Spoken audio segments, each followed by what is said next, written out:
and then we'll get underway.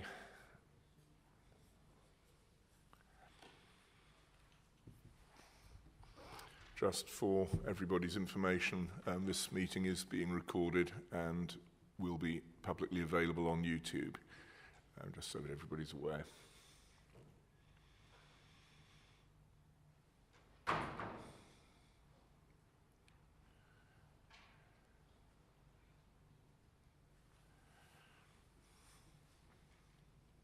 Morning, George.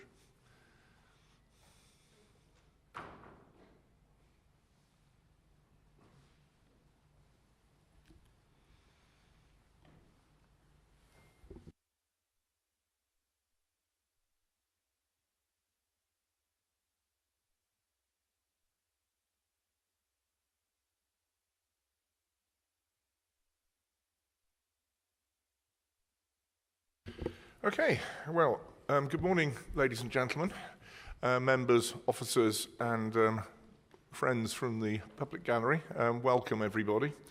Monday morning, so it's always good to start with a nice, solid meeting. In fact, sometimes, as chair, you get a call from officers saying, "No, there's no business. Would you agree to cancel the meeting?" Sadly, or happily, that is not the case today. We do have something of an agenda to get through. So I'm looking forward to a really interesting meeting. It's going to be some very chunky stuff to go through. So this is the meeting of the Executive Advisory Panel for Planning Communities, held today, Monday, the 27th of March. And good morning to everybody. Agenda item 1, are there any apologies for absence? But looking up and down, it doesn't look like it. No apologies, that's great. Agenda item 2, are there any members' declarations of interest? Okay, thank you. Turning now to the minutes of the meeting held on the 30th of January, and they are available at pages 5 to 8 on your paper pack. Is it your wish that I sign these as a true record, or are there any comments as to the accuracy of these minutes? Okay, I shall sign them as a true record.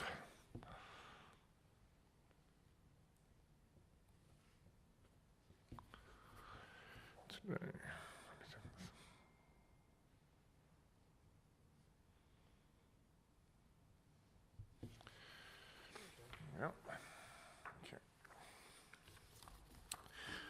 Right. Well, the first item of substantive business is the draft master plan paper for the Kettering Energy Park.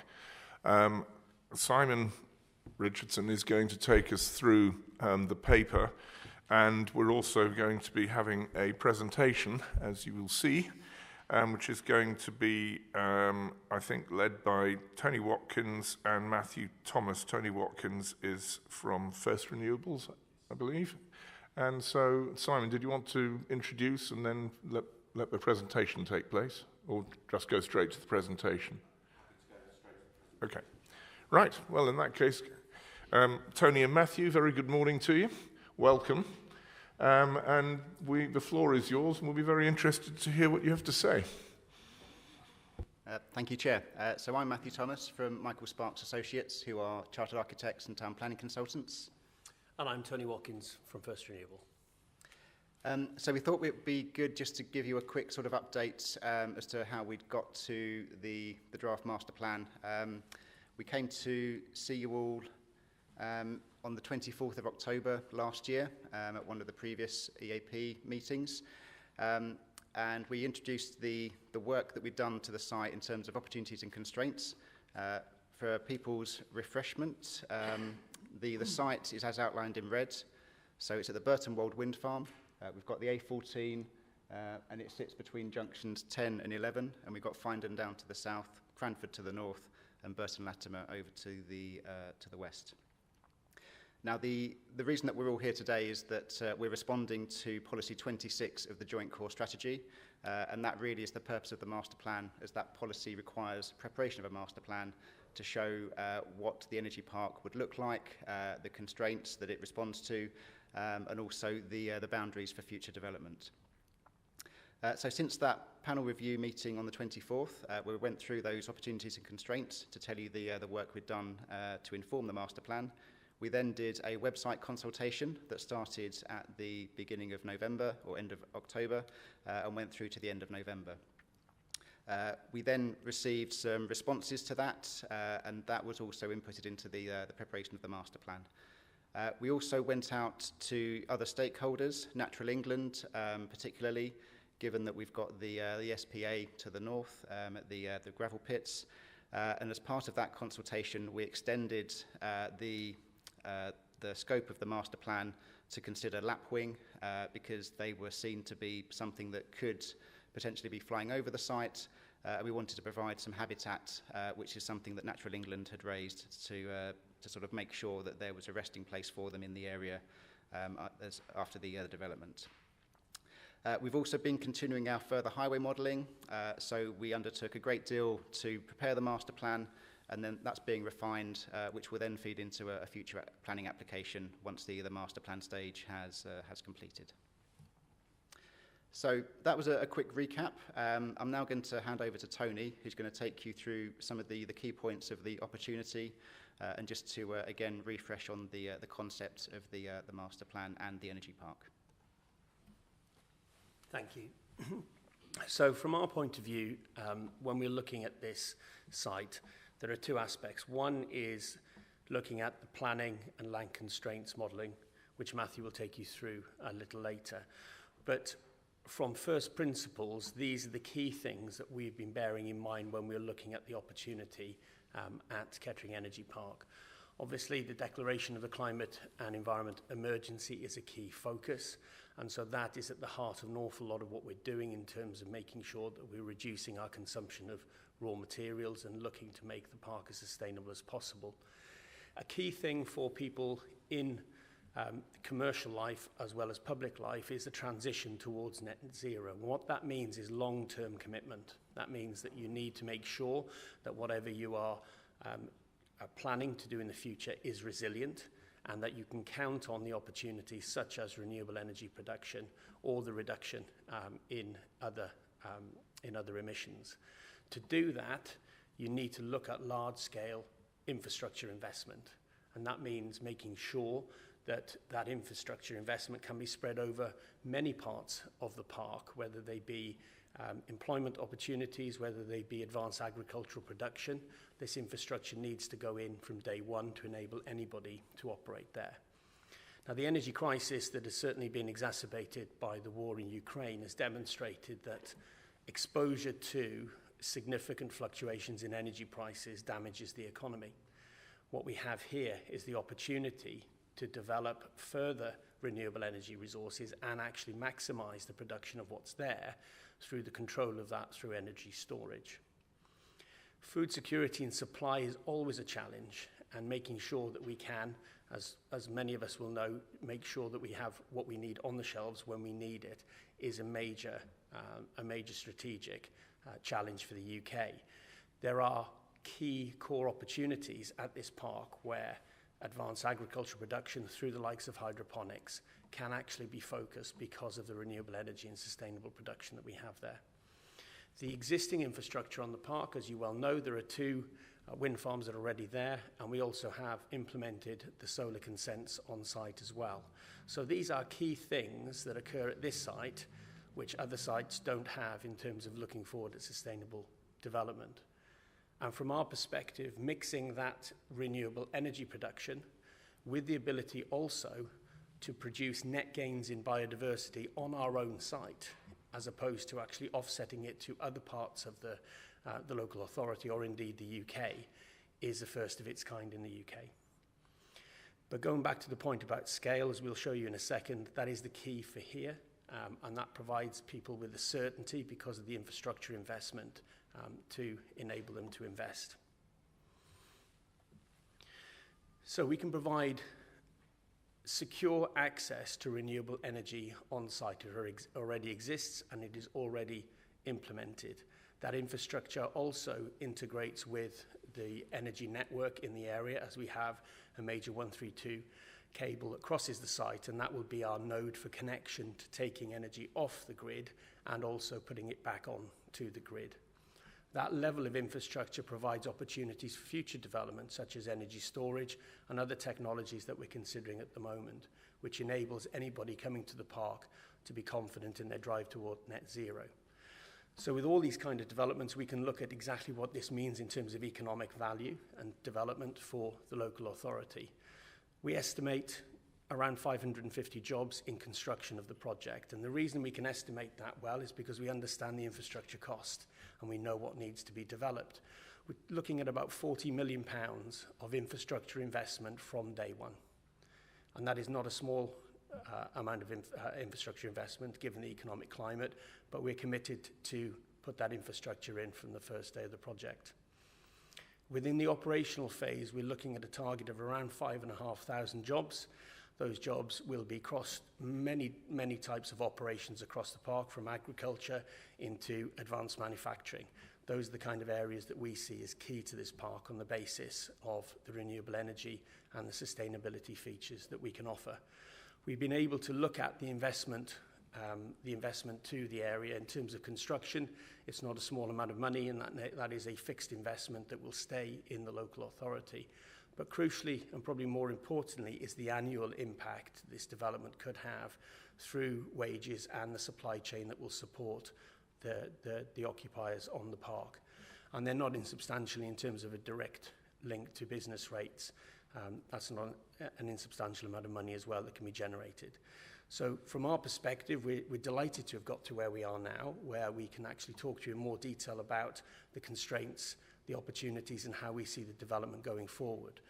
But what it has done during the last 12 to 18 months is just reinforce the opportunity that there could be there in terms of a sustainable economic future. I'll just hand over to Matthew now. Thanks, Tony.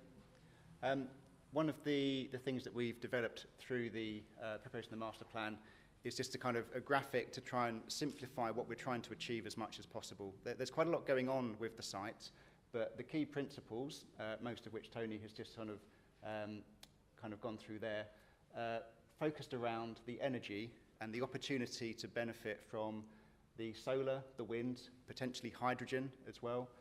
And that really is because of the connection to the 132 cables that we've got running through the site, where we can import and export energy to and from the grid. We've also got businesses that would then benefit from that. There's a really big drive from nearly every occupier in the country to help to sort of, look ahead and say, right, what do we need to do to reduce our carbon footprint? How do we try and get this transition towards net zero? So businesses are now looking at sites like this, finding very few because they want to have operationally, they want to minimise their carbon footprint from that operational perspective. We've then got businesses feeding from the grid, taking the energy from the renewables, and then the hydroponics looking to transmit any excess waste from particular occupiers, if that's available, to the hydroponics. And the hydroponics would also benefit from that renewable energy connectivity. We've also then got the resilience, because it is renewable energy that we're looking to provide at the site, then having battery storage to even out the supply of that, either for occupiers on the site or back into the grid as needed. So hopefully this kind of diagram gives you quite a good sort of easy to interpret guide as to what we're trying to do and how what the real concept of the energy park is.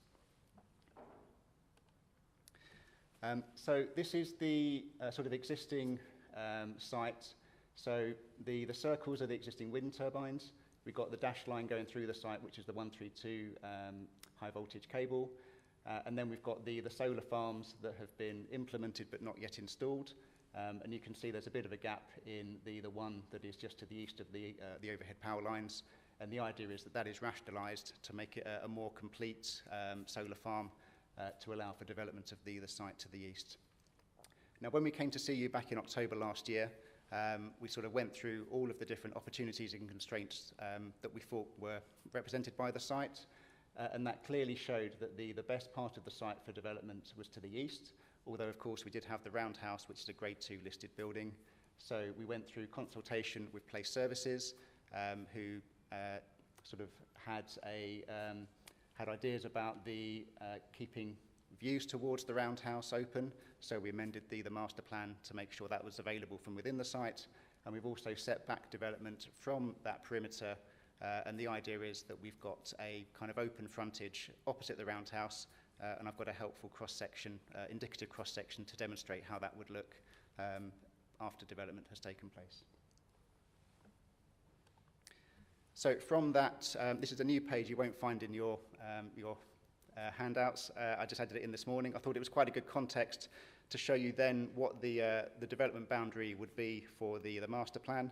And this is one of the requirements of Policy 26. So we've got the existing solar farm out to the west, opposite Burton Latimer. So that's the existing. And then we've got the area in the middle, focusing on the eastern portion, which is where the employment would be located, and then the western portion, which is where the hydroponics would be located, closer to the turbines. They can be lower in height, so there's no issue with the disturbance of the wind turbines there.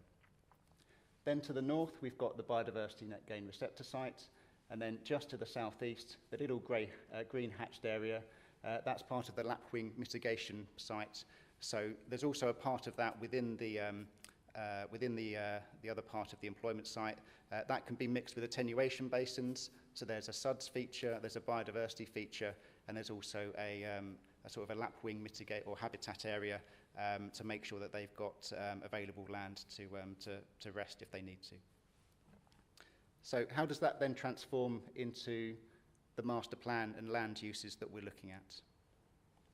So this is the framework in terms of land uses. So just as I set out previously, the yellow areas are the employment areas. We've also got a brown area to the front of the site. This is going to be smaller scale development, and that's called the Future Technology Centre. So this is really where R&D, lab space, charging infrastructure, development of that nature, where it can be smaller scale, sort of links to education, possibly sort of visitor facilities there as well. It's still a bit of a work in progress, but we're looking at different ideas for that to really make it a sort of a good place for people to come and make use of the renewable energy infrastructure, but also looking at where they might be priced out of places like Cambridge or things like that, where they can really have innovation linked to renewable energy and the transition to net zero. And we feel that that's a great selling point for the energy park. The energy infrastructure is the areas in purple. So we've got the existing solar farms, one of which has been rationalised just to the east of the power lines. We've then got additional areas for that as well. So to the north is where the grid connection will be located underneath the power lines. And then to the west of that rationalised solar farm, space for more solar or other energy infrastructure as appropriate. The area to the west in blue is the hydroponics. We feel that's the best part of the site. It's quite flat. We don't need to have sort of any tall buildings there, so about 8 meters in height, and that can fit comfortably within the turbine disturbance areas, so it won't disturb the wind flow over those turbines. So it's important to note that one of the key points of the Energy Park Master Plan is that it provides an energy criteria. Now, we've mentioned this previously. So in that employment and future technology centre area, all development will need to meet 2 of these 3 criteria. So this makes the energy park not just an employment site, but something that is focused and linked to that energy provision. So the first one talks about the proposed operations in terms of uses. And of course, we've got energy infrastructure, quite a range there, some of which would be excluded because we know that that wouldn't be appropriate, such as biomass. We've then got uses that would have a high level of automation, manufacturing, automated processes, robotics, automated scanning and picking, as well as other measures that can increase efficiency and productivity. And that's across a range of different sectors. There's a lot of innovation in that side of things to help people become more productive, which of course is a bit of an issue with the UK economy at the moment. We've also got engineering, manufacturing, research and development, and other operations that would be linked to low or zero carbon, basically trying to focus on the transition away from fossil fuel dependency. Criteria 2 is a minimum of 50% of the energy demand from operations. That's not just turning the lights on, that's actually the manufacturing processes, whatever's happening within the units will need to come from the on-site renewable infrastructure. Now, it's a minimum of 50%, but the ambition is, and the anticipation is indeed, that up to 100% of those operational needs will be provided by the energy on-site. And then number 3, every unit will have access to a minimum power supply, and this comes back to Tony's point about the investment. We will need to invest a large amount of money to make sure that all of the units have that, which is quite a big power supply. In fact, some occupiers we've been talking to say that they might want more power, which we feel that we can still provide from the renewable energy, but it's a good indication to say that, you know, people need the energy, and this site can provide it both through that grid connection and also the renewables on site. So in terms of building heights, we've got this is from the master plan, so all of these graphics are from the master plan. We've got the Future Technology Centre over to the east, which is up to 13 metres in height. That's one of the tallest parts of the site.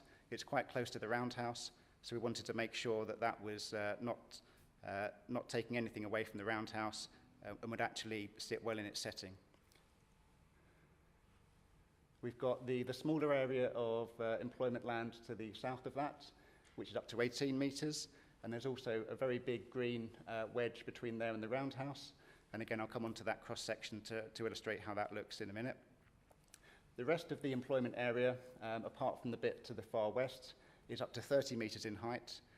This is mainly, we know that there are B2 occupiers that have high bay elements or bits of the building that may be needed to be higher. So this is to allow for that flexibility. Any heights would be tested formally through a planning application in terms of a landscape and visual assessment. The area to the employment area to the west, adjacent to the farm buildings, which are the blue blob in the middle, that would be up to 25 metres to try and get a bit of a transition across the site. And then we've got the hydroponics, which is up to 8 metres, which is the blue area just to the west. To give a sense of scale, the wind turbines on site, the tallest are up to about 110 metres to the top of the tips. So that gives you an idea of the existing height of structures at the site already. So in terms of the movement framework, the key link is going to be north-south up to the junction 11 to and from the site. There will be some traffic inevitably that goes through Findon, and detailed modelling of that junction with the A6 is underway, and that will be looked at as part of any planning application. An estate road along the line of Wold Road will be formed. This will be a kind of a boulevard, tree-lined boulevard, with a shared cycleway alongside it. Existing public rights-of-way will be retained. They might need to be diverted, and we've indicated a diversion there. The blue arrows going up north and south are retained access to the wind turbines, and then we've also got proposals for amenity routes around the site for employees. One of the things that came out from the consultation was these two arrows here, which are in light blue. So the one to the top is across the biodiversity net gain area. That's going to be a permissive route for public usage, and that will provide a bit of a shortcut across to Cranford. And then we've got one that goes north to south along the A510. And you can see that there's a bit of a kink in the existing public right-of-way network on the eastern side of Thrapston Road. And the link on the master plan part of the site would provide a more direct north-south link up along Thrapston Road that would be within the hedgerow boundary, away from the traffic on Thrapston Road. Additionally, we would be looking at increasing the cycling connectivity across to Burton Latimer and then northwards up to Kettering. So one of the main sort of features of the site is the landscape strategy that we'd be looking to implement as part of any development. So I've identified the biodiversity net gain area to the north. So that's existing meadowland, and you can just see a picture there over the right of that.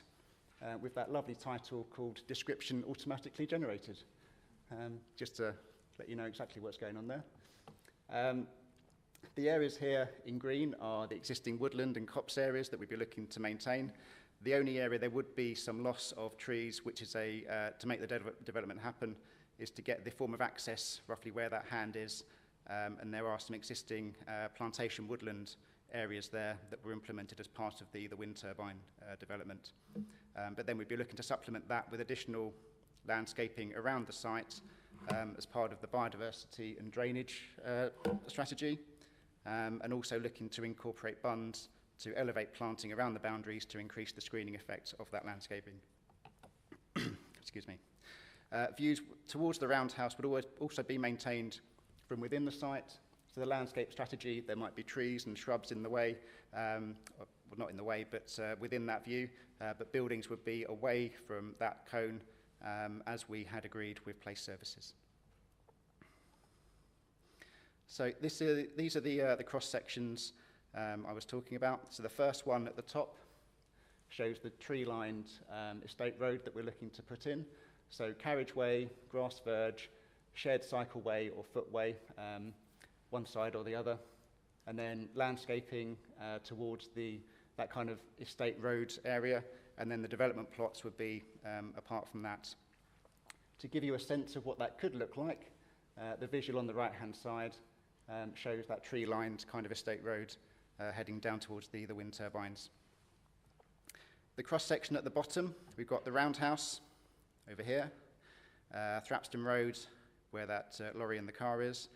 Then there's an existing hedgerow, and then the idea is that we've got this wide open area, potentially with a drainage feature in, and then looking to build up with a landscape bund, and then some planting, and then the buildings are set quite far back. So this is an 18-metre tall building here, and it just shows you that the sight line, when you're at the roundhouse, would be obscured by the landscaping, and you wouldn't really sort of acknowledge the building in that view to a great extent. And having this open plateau area here is as agreed with Place Services to make sure that we're respecting the setting of the roundhouse building. So in terms of the drainage strategy, we'll be looking to implement a system of SUDs across the site. Again, as I said, integrated with a biodiversity and landscape strategy. These are just some examples of sort of features that we were, just to give you an idea of what they might look like. So looking at filtration, so 1 and 2 stage filtration to make sure that the water quality is sufficiently good. And then putting that in place with the landscaping. So a variety of landscaping. Some areas would be wet, some areas would be dry, tree planting, rushes, that sort of thing.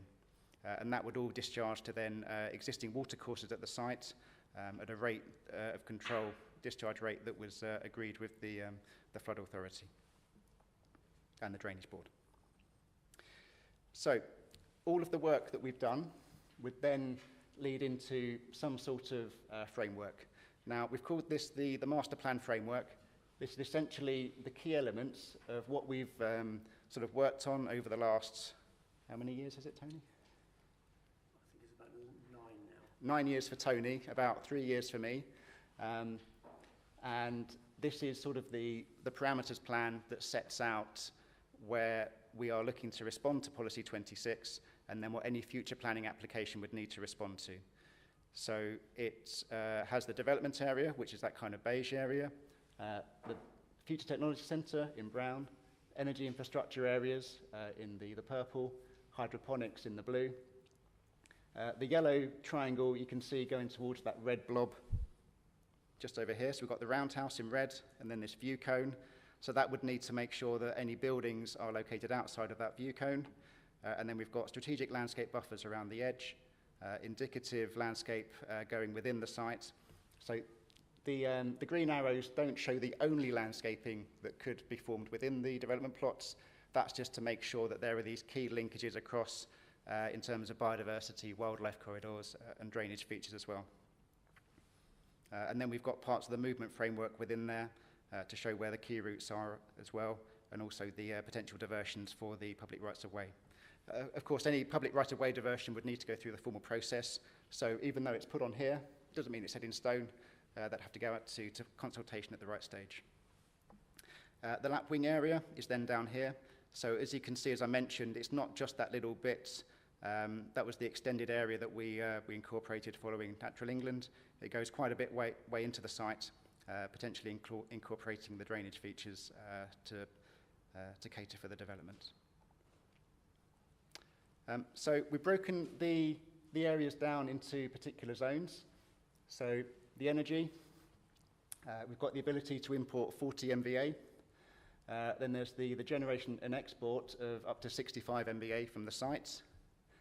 We've also got the potential then to incorporate additional PV on roofs, which I think is above that 65 MVA. That's right. So potentially there's quite a big energy generation from PVs on roofs as well of buildings. New grid connection, energy storage, basically additional infrastructure that we do need in this country. There's a bit of a lack of investment into infrastructure, and this would be all carried out as part of the development process. The Future Technology Centre, so this is about 15,000 square metres of floor space. So these figures are not defined because it will be responsive to market requirements. So we need to make sure that we're doing what people want, what we know can be occupied. The idea is to create a location to provide charging facilities, and as I said, uses associated with innovation and education, R&D, and try and get that cross-fertilisation of ideas, possibly from other occupiers at the energy park, trying to get that kind of ecosystem of like-minded businesses to really work together and get a bit of excitement, a bit of a buzz going about the place, which I think would be fantastic. We've got the advanced agriculture, hydroponics to the left. This is about 47 hectares in total.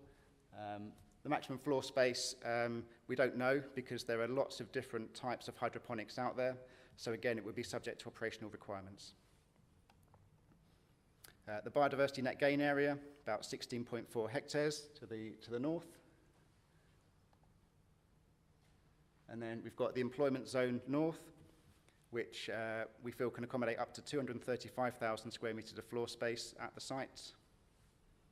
Obviously, this is a big blob, but you can just about see the kind of illustrative landscape, illustrative master plan underneath it to show how it could be broken up in terms of units with additional landscaping across it to really sort of meet those parameters set out in the framework plan and go over and above that.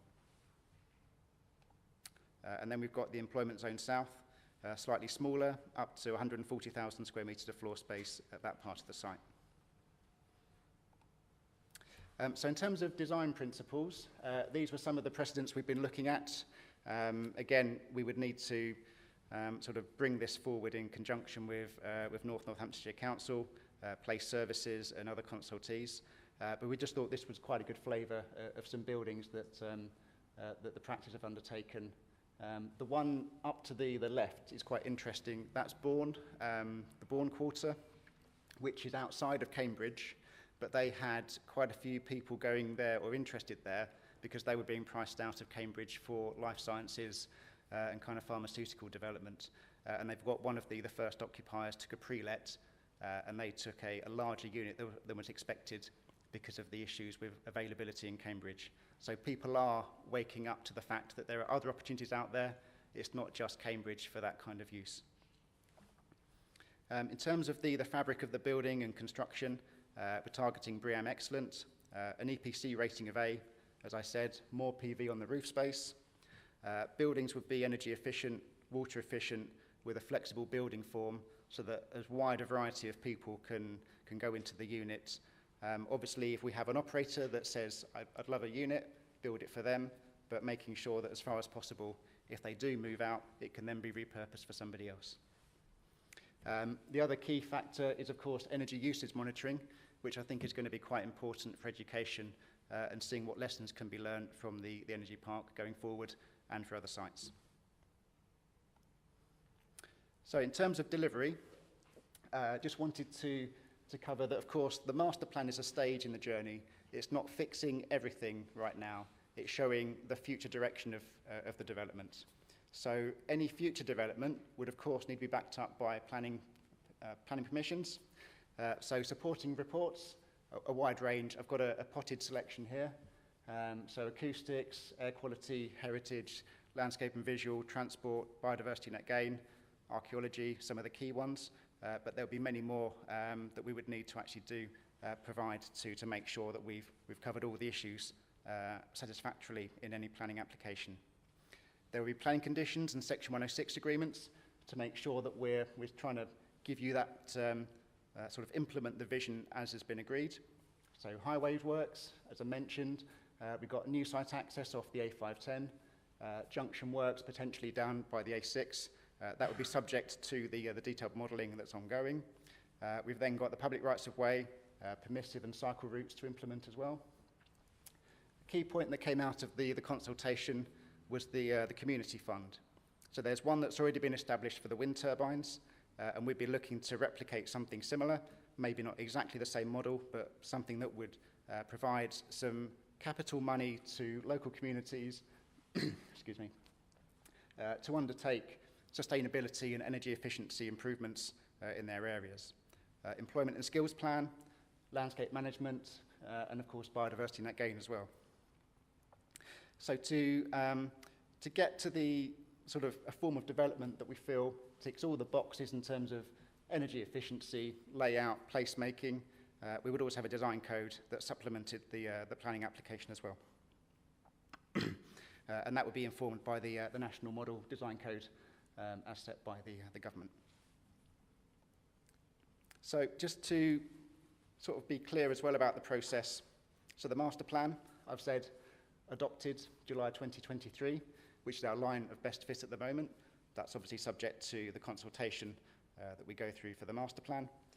Assuming that happens in July, then we'll be looking at a planning application in outline sometime around summer this year. And then as soon as possible thereafter, we'd be looking at having reserved matters going in for the development plots. Just to give you an idea on some of the interest so far, you okay for me to? Yep. We've had about, well, First Renewables have had interest for about 3 million square feet of development in total for occupiers potentially looking at the master plan site for the energy park. So that's a significant amount of interest without it being properly marketed. There's no kind of outward marketing campaign at the moment because we're focusing on the master plan. But that's just people that have picked up about something happening at the site over the last couple of years. About 30 to 40% of those occupiers are for potential B2 users, which when you look at it in the wider context of the UK, generally the take-up for B2 use is about 16%. So 30% is quite a big vote of confidence for people looking to come to the site with high energy demands. And the main focus is on the energy availability, particularly from renewables. Excuse me. Yeah, thanks, Tony. I think I'm almost finished. So there we go. Hopefully that's been a bit of a canter through where we got to and some of the key issues of the master plan that we've sought to address. So yeah, if you've got any questions, happy to answer them. Otherwise, over to you. Thank you. Well, thank you very much, and you managed to get that out before you broke down completely. No, really, many thanks.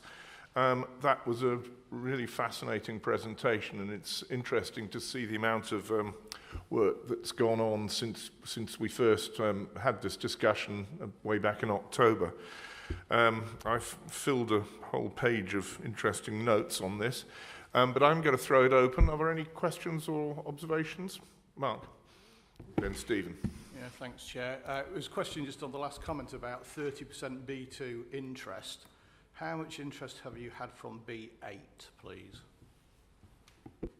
So in terms of the overall scale of what we've got, about 3 million square feet, between 1 and 1.4 million of that was B2, and the rest was advanced logistics. So a lot of people are looking at the energy and the supply chain issues associated with that, and most of that is to do with high levels of automation effectively in terms of processing.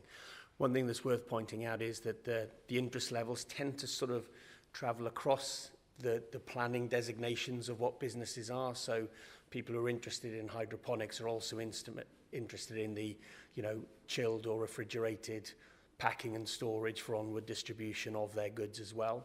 So there's sort of integration across the different uses that we've had of interest from. Okay. Steve. Thank you, Chair. Is Simon going to do a report after? Because I think it's more for... Is that... Well, obviously we're just having questions on the presentation and then we will go through the paper. If you don't mind, Charlie, it's more of a planning question, so I think I'm going to leave it for Simon to answer. You leave it for the moment. Okay. I mean, what interests me about this presentation is the sort of completely holistic nature, and I don't like the word holistic, but it does actually sum up. It isn't just an employment development. It does cover such a wide range of the energy generation, storage as well, and the advanced agriculture as well as employment and all the services that go with it. So it's a remarkably interesting overall concept. So I'm certainly very interested to see how this comes forward, and I think you've made a very clear description of where we are and what might be coming forward. Rob, did you want to say something? Only before you wrapped up, Chair, but I had a couple of questions as well on the presentation. I wouldn't mind asking. Morning. You showed a cross-section earlier on in the presentation which showed the roundhouse in relation to the road and so on and so forth, and on the very far left-hand side was an 18-metre high unit. Yep. But I think when you showed on a slide prior to that the sort of indicative distribution of units and heights within the site, sitting behind the 18-metre units were 30-metre high units. So I was just kind of interested actually to know if you'd have carried that view on a little bit further and put a 30-metre high unit in the right location, how that sits in relation to that view line. Okay. Does it all sit underneath that line? We haven't shown the cross section would be sort of too big because it's quite a big part of the site. Any development, so we're saying up to 30 metres. There are developments that I've been involved in where you have parts of a building up to say 28, 29 metres, but not the whole building. So to put a whole great big building of 30 metres would not be sort of appropriate in terms of reflecting what could happen at the site. We've also got the levels of the site stepping down slightly as you go from right to left across the drawing here. So we haven't yet done detailed cut and fill. We haven't yet got an occupier that we know would need a 30-metre building of parts or whatever. So we didn't show that. The key part that we do know about is that this section here is up to 18 metres, so we're showing that. Anything further, we would need to, of course, be based on what we think occupiers need, and then that would need to go through a detailed heritage assessment and a detailed landscape and visual assessment. So I take your point. We would need to assess that further down the line, and it might not be feasible. It might be. We'd need to go through the steps for that. I mean, it's a very good, valid point because it appears like a level platform in that part of the site, but the further you go towards the wind turbines, the wold moves away. And where we've done work previously looking at the site, there's about a 20+ metre difference on the height levels. I think this was developed specifically because there was a real focus on this from Place Services to make sure that that area could be protected, and they wanted us to demonstrate we could do that. But I think any planning application coming forward is going to have to do the same as this from wherever the building is in the site to make sure we protect that environment. Yeah, I think that's fine as long as there's an assurance that through the process that's kind of a protected We've probably gone further on this bit in a master plan, but we were asked to do that, so Yeah. we wanted to make sure we could demonstrate that. But you're absolutely right, it will have to be form a major part of the sensitivity analysis for any occupier. Great. Okay, thank you. Next question. Just in terms of the level of interest that you described just now, which is obviously really encouraging. I was interested to know, is that interest that meets the criteria that you put up? No, that's a very good question, right? Because the first thing we do when we talk to people, if people have found out about this, mainly through the public consultation website and a little bit of media coverage, they're actually targeting the site because of the criteria we can offer. So if they wanted to go and get something that was more standard or was sitting on the M1, there are available sites to do that. The reason why people are looking at this is because there's flexibility in the bill platform. And none of the people we're looking at are looking at short-term occupation. They're either looking at 20-plus year investment horizons for leases or freehold. So they're looking to actually put themselves somewhere, and they're doing that because of the sustainability. So all the targeting that we've had from others talking to us is because of the things we're talking about imposing as minimum standards, which is, again, just a really encouraging place to be. The majority of people are asking for more energy than the building plots themselves can produce. They want more from the solar on site. The balancing is of interest to them. And one of the things that we are working quite heavily on is this idea of networking the site for the people who work there in terms of community, exercise, the whole wellness part of building the park together. And two of the major parties that we're talking to, one is a manufacturer and one is about advanced logistics and automation.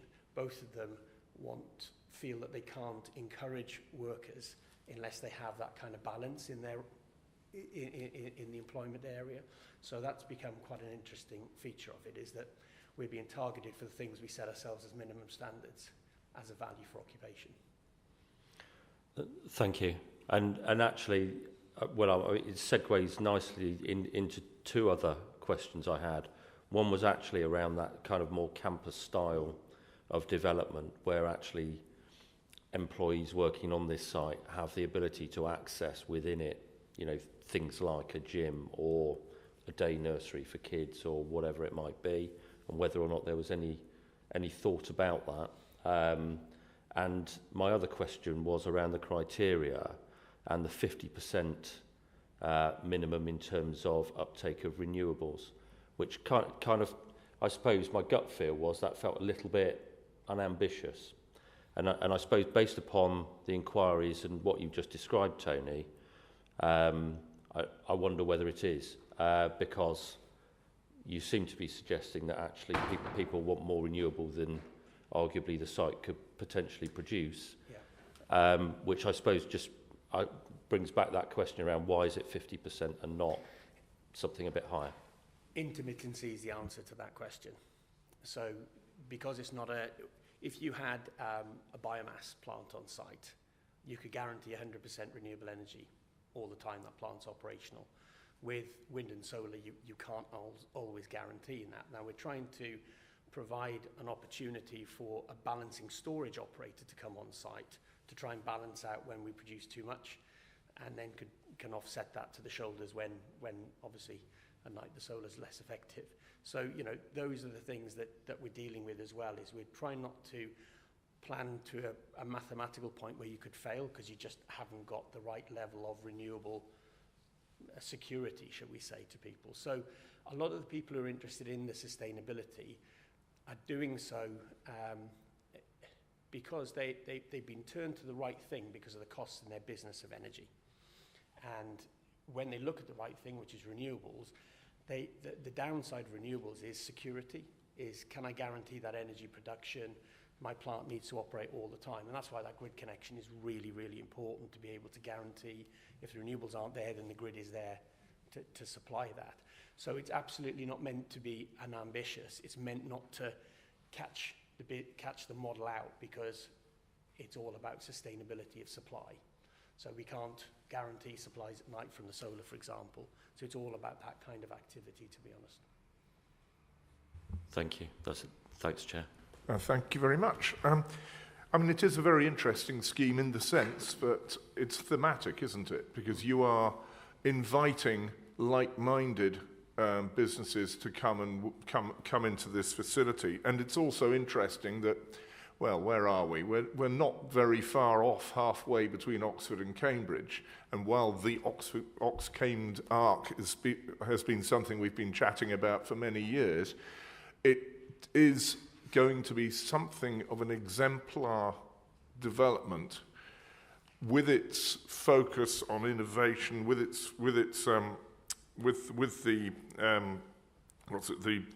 the Future Technology Centre. It will be sort of advertising best practice. And obviously, yeah, the grid's there. That's vital. It's there when the sun isn't shining and when the wind isn't blowing. But of course, some of the time, even in England, the sun does shine and the wind definitely does blow. So it's belt and braces. So I think one of the issues which is going to have to be seriously looked at and seriously considered, and I know you're doing it, is going to be the highways aspect. You've got the junction 11 off the A14, which is not a particularly good junction. It's all single track with 2 roundabouts, so it is not ideal for heavy lorries and trucks coming on and off the A14. And as has already been pointed out, you will be encouraging traffic to go up to the A14 rather than going down to the A510, A6 junction at Findon. And while I appreciate you're talking about doing some works in that junction, you will not be wanting heavy traffic going down there. So your traffic modelling and the people who take space, their traffic plans will have to take that very much into consideration. And redoing those junctions is going to be an expensive piece of work, certainly on the A14. And eventually, of course, poor old A14 has got its limitations too, because it's not an ideal piece of road at this point, with still some farm accesses going across, still 1 or 2 junctions without slip roads and so on and so forth. So that's a much more strategic point, I admit, but it all needs to be taken into consideration when we're looking at a project of this scale. Anyway, are there any other thoughts or comments on the presentation? Anybody? Anne? The cycle lanes, maybe that's a detail that will be decided at a later stage, but the cycle lanes are just separated from the road by a line. That's not what I call an exemplar. We want cycle lanes that are where the cyclists are properly protected. And the trees that you show are, I would say, 20 years old or so. What native species do you have that would immediately be that tall? I just wonder, you're not very specific about how many trees would need to be cut down. You say you'd like to retain as many as possible, but I just wonder what the net loss of trees would be on this development. So we haven't got a detailed plan for that. That would be coming through at a planning application stage. But we would be looking to retain as many as we could, albeit there will be losses because it's a development. We've got levelling. Yeah, but we'll be looking to provide trees back as part of the landscape scheme. We've got the biodiversity net gain to consider as well. So that would all be wrapped up into that. In terms of the cycleway, so the visualization that you saw where there was the cycling alongside, that was prepared before we did the cross-section. So that was just an idea that had quite a bit of artistic license. It didn't reflect what we are actually looking at now, which is a segregated shared footway cycleway alongside the carriageway, separated between the carriageway with a grass verge. So it would be much more as you were hoping, I would anticipate. So not something with a white line on the road, something that's actually a formal cycleway alongside that estate road that would have segregation. And it's also probably worth, going back to the biodiversity net gain, it's probably worth pointing out what you were saying is that you are anticipating providing all the biodiversity net gain on site rather than elsewhere in the area. So we're working on a number of locations where it's having to be off-site or through credits because you can't accommodate it actually as part of within the development envelope. That again is something that we're looking to do at this site, which is not being achieved in many other locations, particularly given the scale of what we're doing here. Okay, thank you. Okay, Robin. Thank you, Chair. Yeah, you're looking at creating 5,500 jobs. Would this be possible that, you would be working with like apprenticeships as well? Because I think really this would be good for the area, with the Treasure, the university, if possible, on that. Yeah, so on the delivery slide, we did put in skills and employment as a key issue that we'd seek to kind of get delivery as part of the delivery of the energy park. Looking to partner with other education establishments as well and talking to occupiers. So the traditional thing that we can probably easily do is the construction stage with apprenticeships for skills in construction, which is getting very complicated these days with all the energy efficiency measures and the M&E kind of kit that needs to go into buildings. So in its own right, that would develop skilled people to go into the construction industry. And then also looking at the operational side as well. And seeing if there's any sort of crossover, particularly with that Future Technology Centre, to see if there's a good learning connection or possibly trying to get somebody in Northampton University or somebody else potentially like that. Did you want to come back? Well, I come back on something else. Fair enough, you're looking at the energy. What are you going to do with your water? Because nowadays, there's many things where you can actually reuse your water. So is that going to be looked at the same point? Yeah, I mean, again, really good question. Water and, the emergence of water as a scarce resource, in the UK is a key feature. So our buildings would be designed to use their grey water within the operation to reduce the use of potable water. In terms of water filtration, it's really important for us to look at ways in which that water can go back into the water system on site. So within our sustainable drainage, we're looking at large swathes of that land put over to whether they be balancing ponds, reens or drains to make sure that we can get that back in. But the whole point of the BREEAM Excellent is to make sure that we reduce the amount of potable water that's actually used within the buildings for operational purposes. But it's an absolute key part of the sustainability matrix now. Okay, well, thank you for that. Right, any other observations, comments?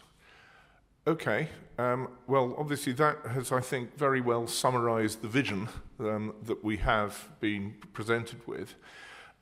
We've got the paper quickly to run through, Simon, and so if we can just quickly do that, and obviously what we're trying to recommend here is that we look at the vision and it goes out to public consultation for other stakeholders to have to chip in. But Simon, did you want to take us through? Thank you, Chair. I did note there was quickly said twice in one sentence there, so I will be as quick as I can on this. So the purpose is to inform members of the draft master plan document, sort of linking into a lot of the points that were being covered there. But within it, including consistency with the Joint Core Strategy Policy 26 and to seek endorsement for the consultation. I'll try and take you through so you're able to follow within the report. So looking at paragraph 4.1. So within Policy 26, land at Burton Wold is identified as a suitable location for the energy park to add to the range of renewable energy technologies and serve as a decentralised energy network to link on-site energy to existing and new development. So it's not an allocation as such, it's identified, and the purpose of this master plan is to add greater clarity to how that site can potentially come forward. So Policy 26 requires a comprehensive master plan prepared in consultation with the local community and stakeholders and agreed by ourselves, Northamptonshire Council, as local planning authority.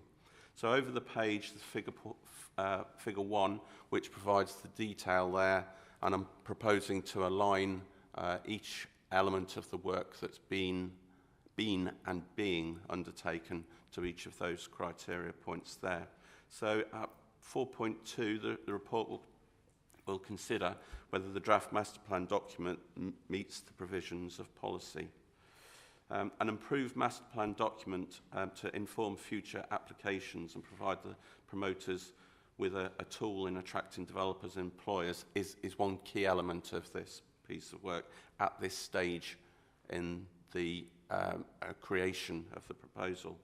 The intention is that the master plan will act as a material consideration in considering applications for the site.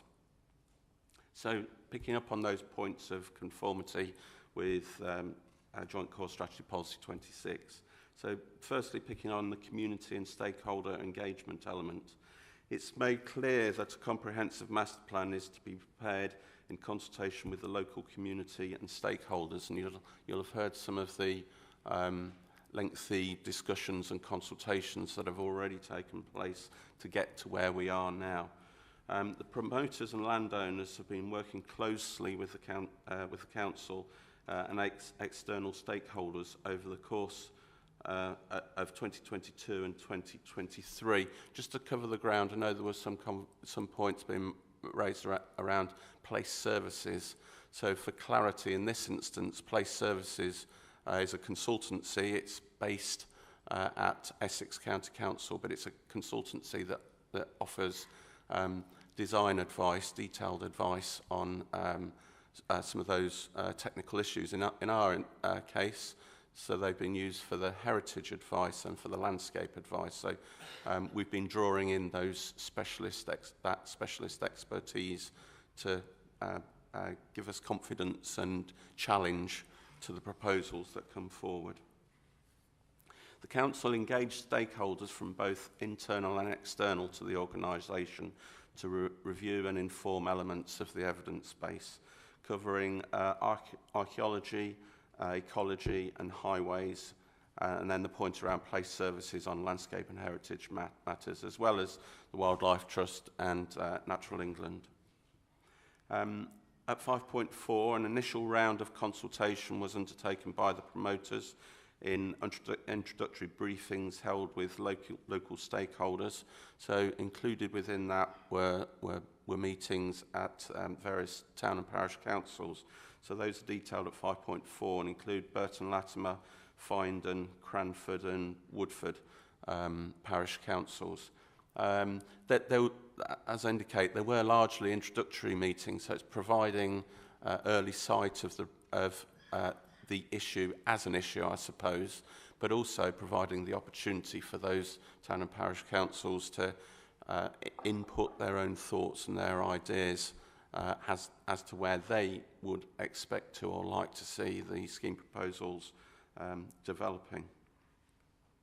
Then it's followed by publication of a bespoke consultation website, which sought comments on initial proposals, and that was undertaken between the end of October and the end of November, so further opportunity for consultation and input there.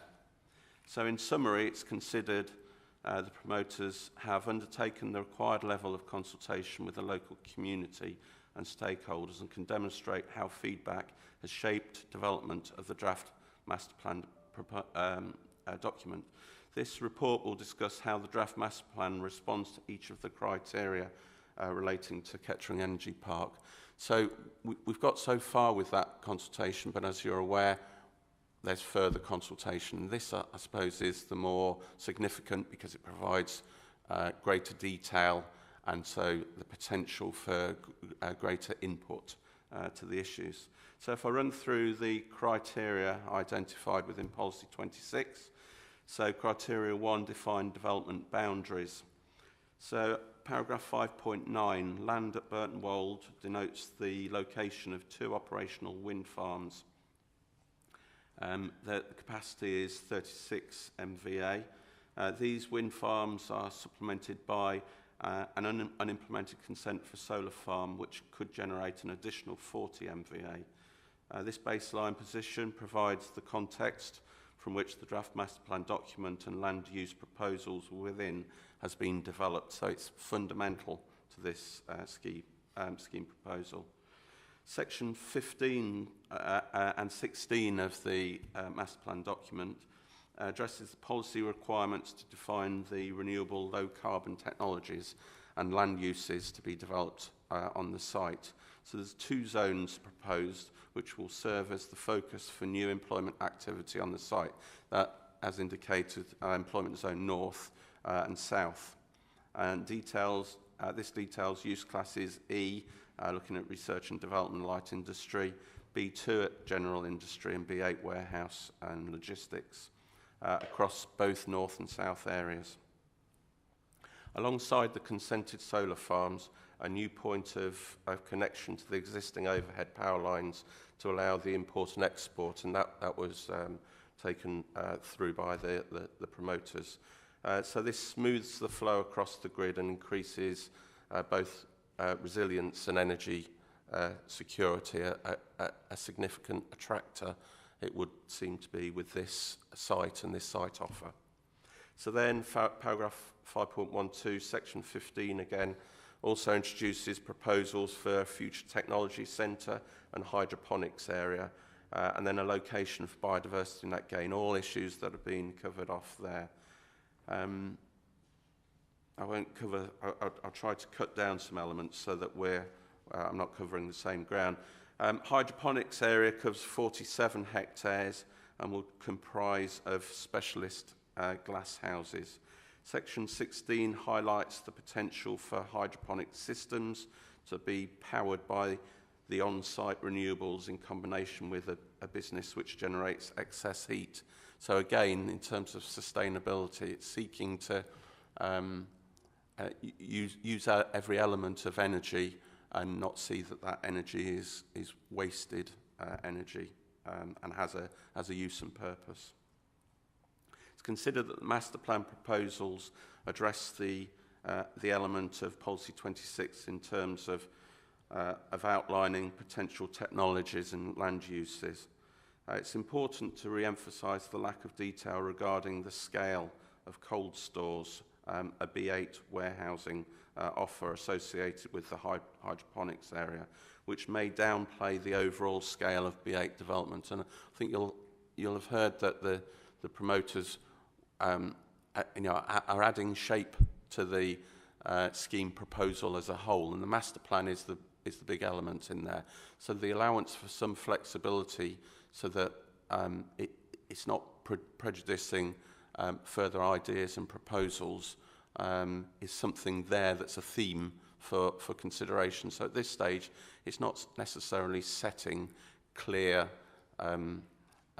parameters.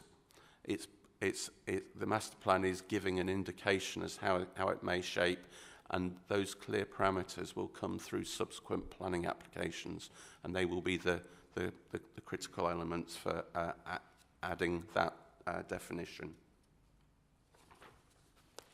So then on this point, finally, an area is proposed for biodiversity net gain located adjacent to the geological SSSI on site, so to the north.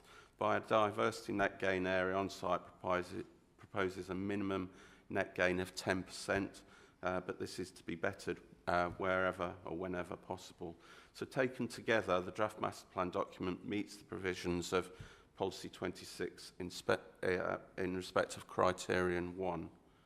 So then moving on to Criterion 2, so making provision for a mix of complementary employment uses to facilitate development of local knowledge, expertise and research and development. Something I think that from early days of its inception, we were keen to go about seeking to secure.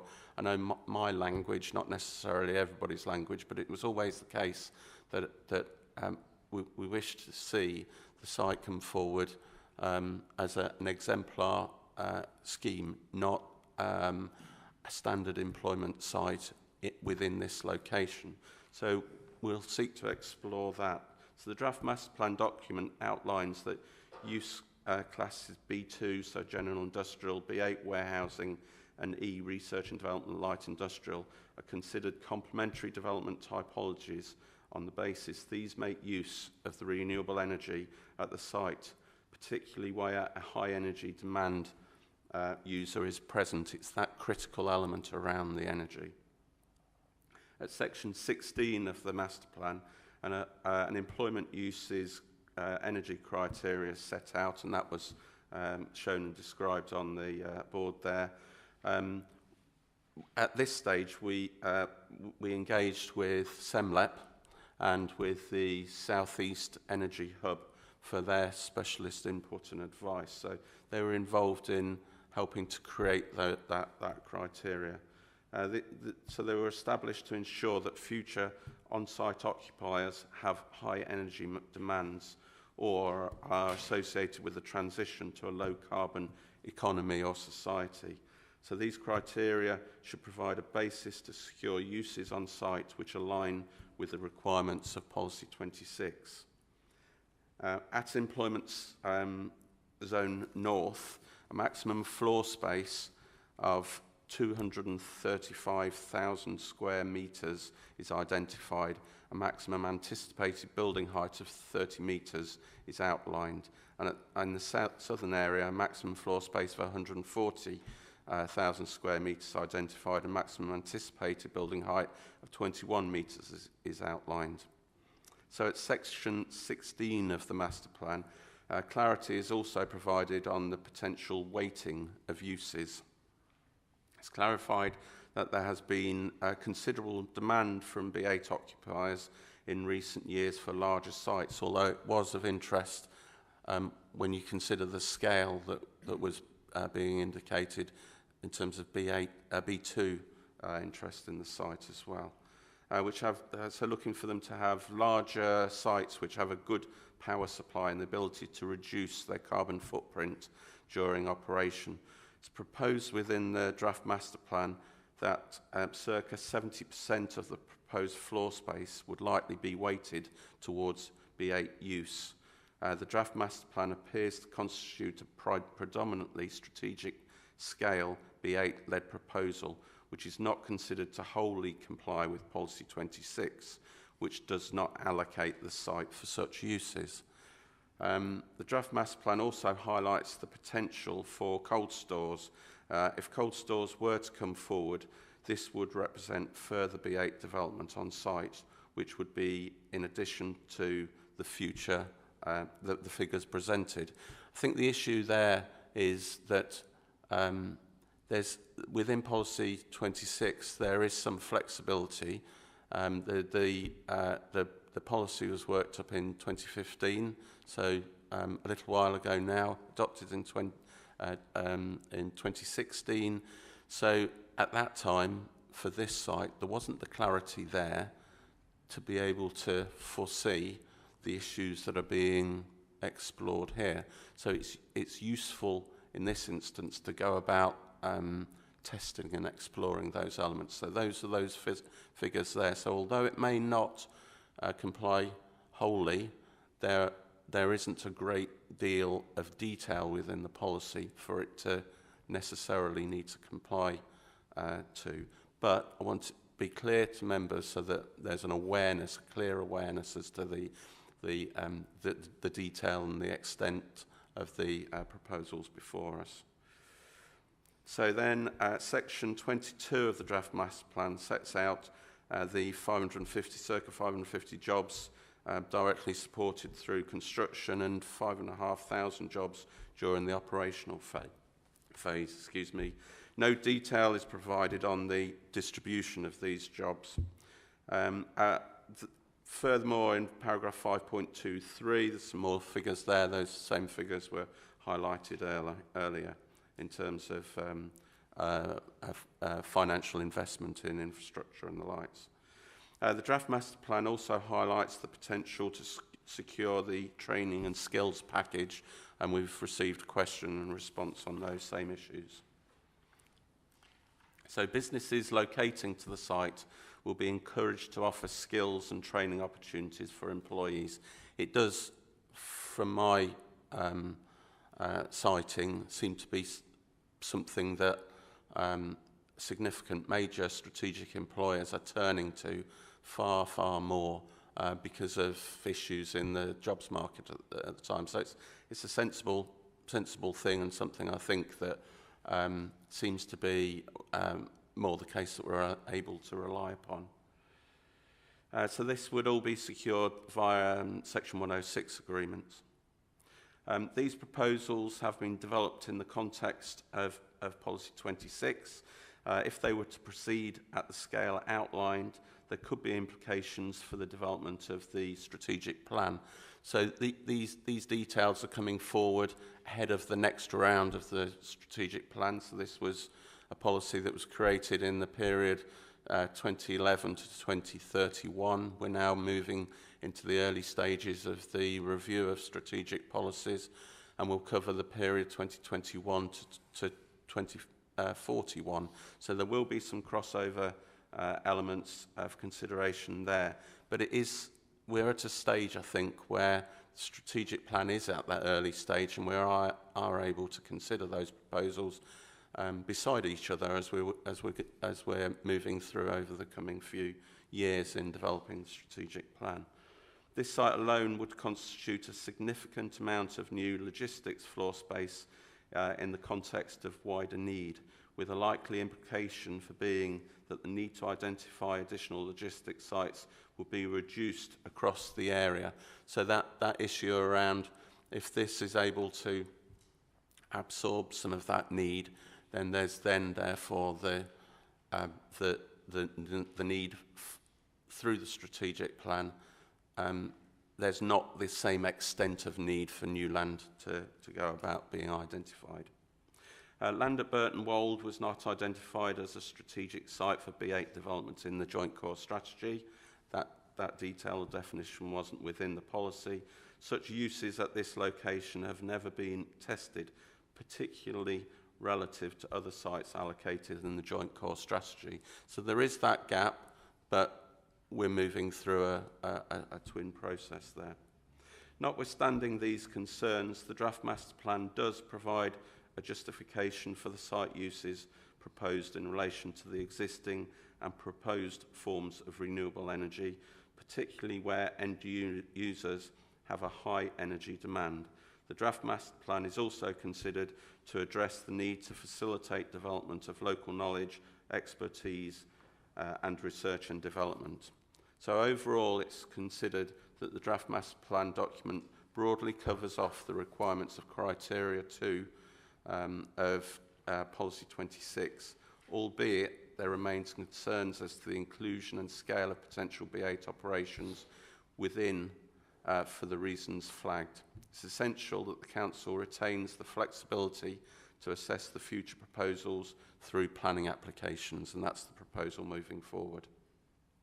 Members may wish to consider amendments to the master plan document as a result of responses to the proposed consultation and new evidence through this consultation in the next few months.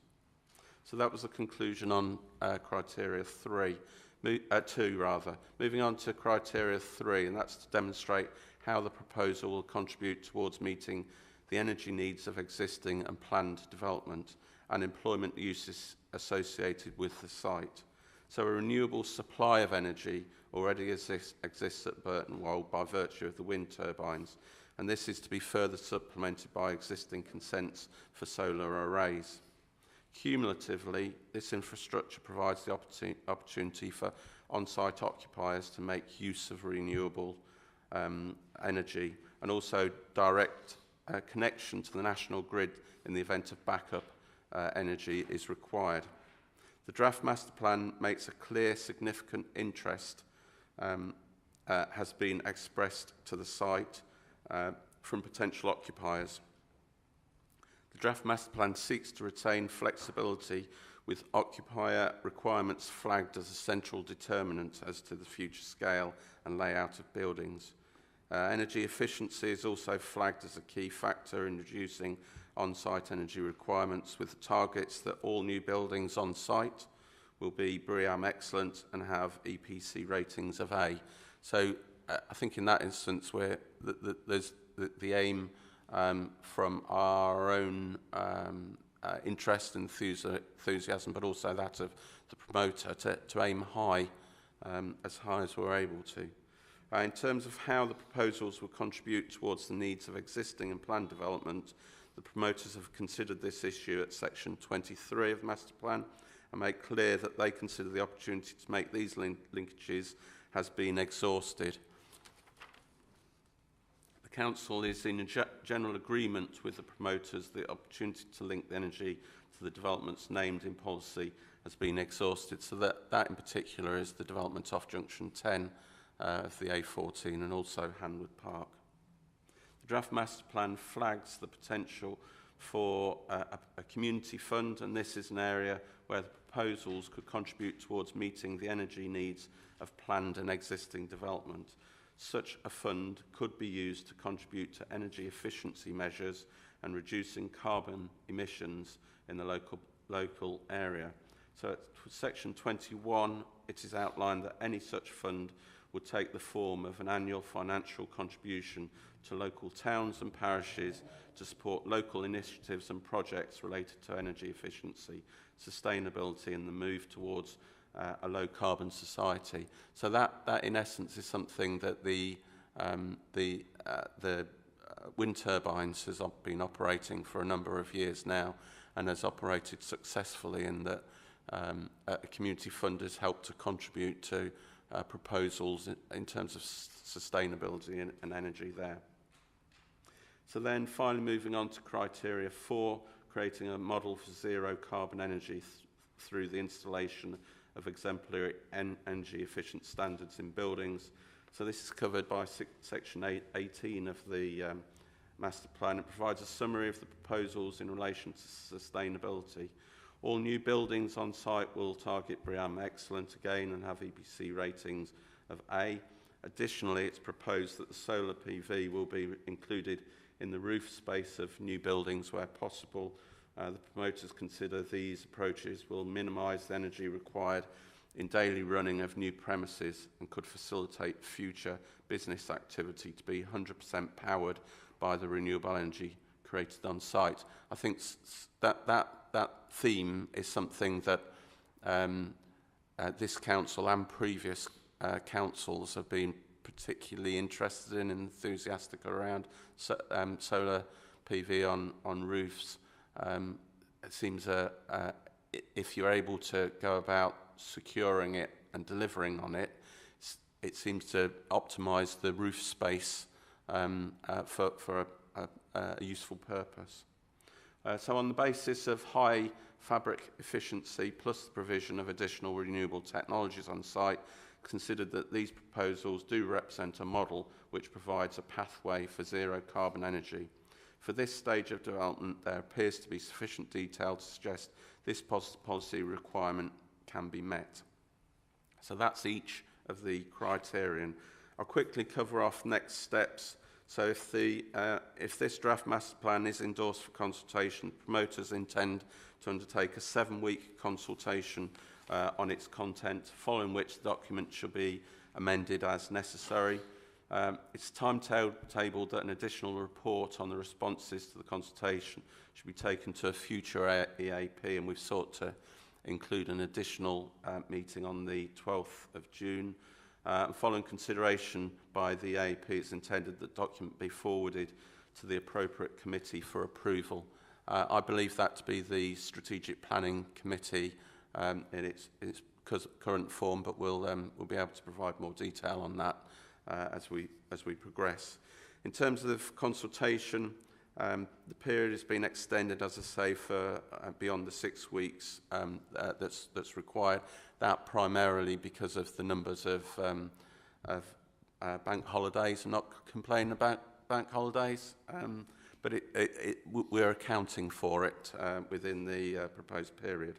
So if we can, with a fair wind, hopefully this Thursday we'll be able to launch the consultation or the site promoters will, and operate for 6 weeks until Friday the 19th of May. Information will be provided on the promoter's website with a link to it from the council's website. The council's media and social media channels will be used, and we'll also be seeking to engage through our local plan database. So we'll seek to ensure that we're spreading the news of the consultation, engaging with local residents and stakeholders. In addition, we're exploring arranging an in-person event at Burton Latimer Civic Centre. At the moment, we're looking at 21st of April, and that will be providing an opportunity for people to engage face-to-face, ask questions and seek responses, and seek some of the images of the proposal going forward to be able to inform themselves and make representations to the consultation. I think that's it. I've gone through it as quickly as I can, but hopefully I've covered the ground adequately, and happy to take any questions, Chair. Well, thank you very much, Simon, and you certainly covered it off very, very well. I was looking at your copy of the papers, and I think there's more highlighted than not highlighted in it. So well done for getting through that as quickly as you could. Okay, well, ladies and gentlemen, we're moving towards the recommendations. But before we do, are there any comments or questions? Councillor North, I know you wanted to come in earlier. Yes, thank you, Chair. To some extent, Simon actually answered it during his report, so I'll give him a breather for a minute, and I'll perhaps comment, and he can respond if he wants to. But I mean, overall, Chair, obviously, I welcome this very much. The Hydroponic Centre, and everything that's involved here with the future technologies and energy. My major concern is the employment, the employment part of it. Obviously, very much welcome as much employment as possible in North Northamptonshire. It's just in relation to obviously the scale of employment in A&B. I was and concerned, but I've said to some extent, I think Simon answered it in relation to that. It wasn't allocated as a strategic employment site, and I think that's the bit that concerns me. I think my biggest concern is the B8 element of where it's suggested that it could be placed, and I appreciate again, Chair, that it's for illustration purposes. But I think one of the drawings in the document pack clearly outlines a very large, B8 warehouse, which is, heading straight on, if you're heading into Findon on the 510. Would be quite large, and again, Chair, that would be obviously down to a planning consideration. So I think overall, as I said, Chair, it's very good from an energy park. It's great to see that coming forward.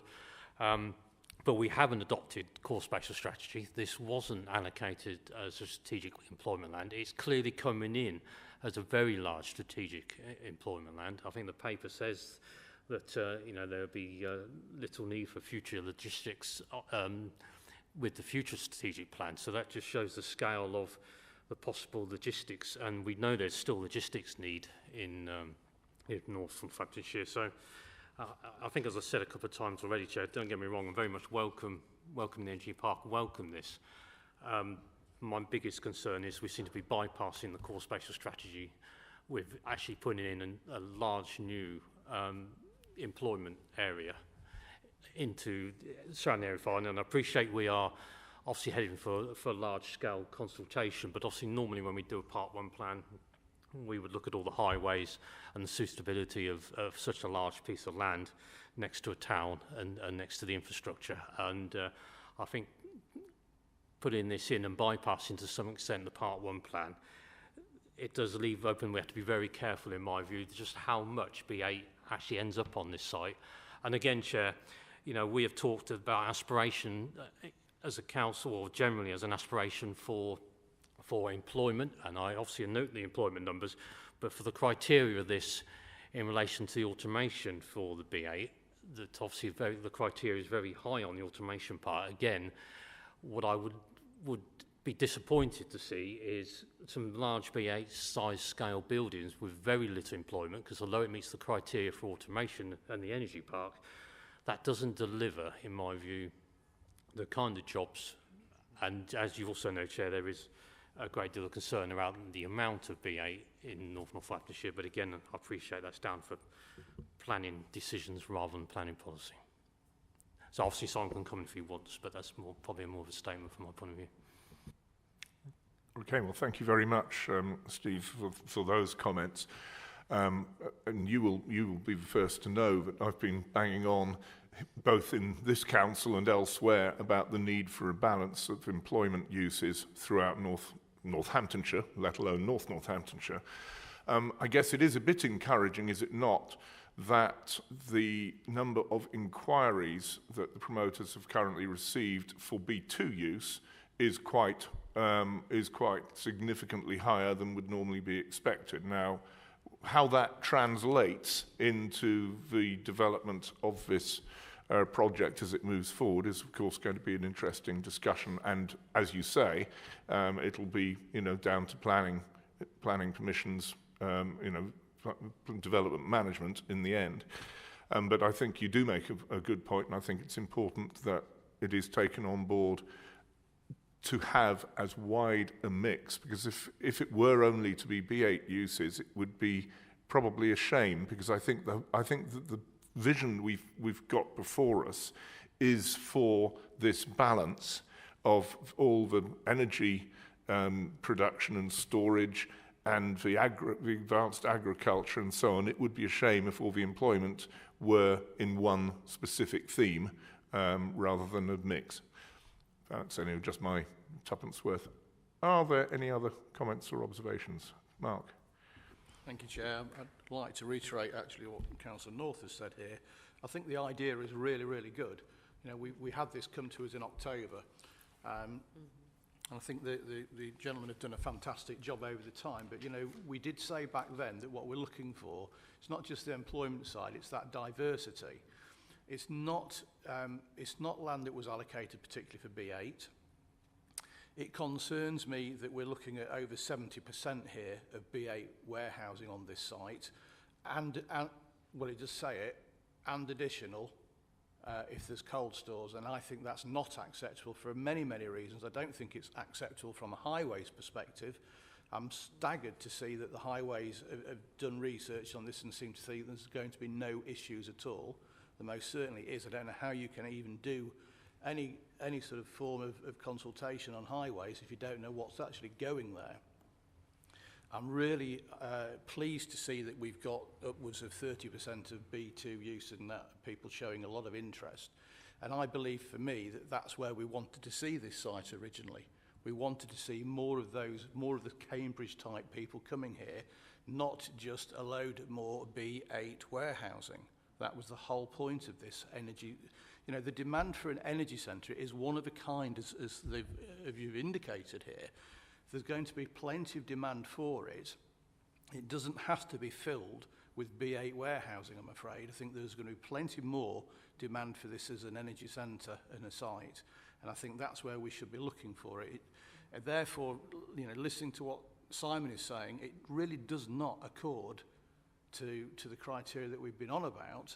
And that's not to say that I would say no to it, but we are saying here that the energy park, that this is, whilst it's a draft proposal, this is going to become a material consideration in planning applications. So it has to be right. Now, I appreciate it's a draft proposal, but it needs to be redrafted and it needs to come back. Presumably that's what's happening. It's going to come back for final say on this. And that, I would accept that. But I do think we've got to be very serious about the type of businesses that are going to be coming to this as an energy park. And it shouldn't just become a B8 warehousing centre. Thank you. Okay, well, thank you, Mark. Obviously, this is, it is proposed that this goes out for consultation, and that response and others like it will, I'm sure, be part of the feedback to that consultation. And before we turn off this subject, I would like to commend the website that promoters have.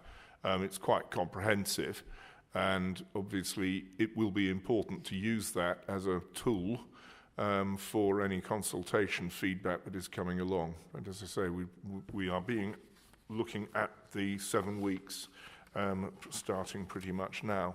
Okay, any other thoughts? Yes, Robin. Thank you, Chair. Yeah, I agree with my colleagues here. My concern is finding, really. As you've got Wellingborough Road, Earthenborough Road, you're going up to the small roundabout, whatever junction you'd actually put in this area, it would not work. Just would not work. So really that needs to be looked at. So that is my big concern. One of the other concerns is that you got down stakeholders. I just wondering why Barton Seagrave was missed off, because the boundary point is further along now. So it's right close to Cranford. So I would like that to be added, if possible. Thank you, Chair. Okay, I'm sure that can be added. And your point about the Findon roundabout, you're absolutely right. It's a nightmare. I mean, it's a nightmare now. Yeah. So some serious work with highways does need to be done, and I reiterate that junction 11 off the A14 for a major development like this is not going to be fit for purpose at the moment. So some work needs to be done there. Okay, Mark, yes? Just wanted to come back actually on what the councillor has said here, that highways is really important. I appreciate there's more work to be done here. I read in here that it mentions traffic coming from the east all the time, traffic coming from the east on the A14 using junction 11. It doesn't mention anything about traffic coming from the west. So, you know, for me, traffic coming from the west has to go past junction 10 to go to junction 11. And I, you know, looking at the site, it doesn't appear to be, but I'd be concerned that they're going to start coming off at junction 10, which quite frankly is already a poor junction as it is, despite what's been done there. If they're going to start coming off there, we're going to have a lot more traffic issues on that junction itself. So I'd be interested to know further down the line about how they intend dealing with that side. Thank you. No. Okay, again, I think a fair point, and one which needs to be taken into consideration. I know I can see pens flying at the end of the room, so that's quite a useful point, well made. Okay, any other thoughts? Right. Well, thank you, everybody. That was quite a lengthy but interesting discussion. And I hope it was useful to the promoters and as well for listening to this discussion. So the recommendation at item 3.1, is that members of Planning Communities EAP note and endorse the policy-based review undertaken of the draft master plan document in how it meets policy requirements for JCS, which I think Simon has expanded on in considerable length, so that's good for that. And also, and crucially, to endorse the draft master plan document be provided for public consultation. May I have a proposer, please? Thank you. Councillor Deering, seconder. Councillor Carter. All those in favour? Are there any against? There are not. And so that's carried.